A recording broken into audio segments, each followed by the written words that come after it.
और चल करने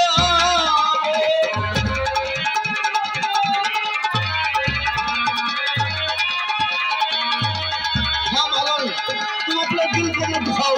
तुम सब महाराज जयद्रथ सिंह के दरबार में पहुंच चुकी हो। तुम्हारे लिए काम हमारे राजमहल में है। महाराज मेरे बेटे को भी कोई नौकरी दे दीजिए। हाँ मेरा ही बेटा है।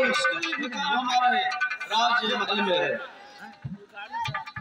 क्या नाम है तुम्हारा?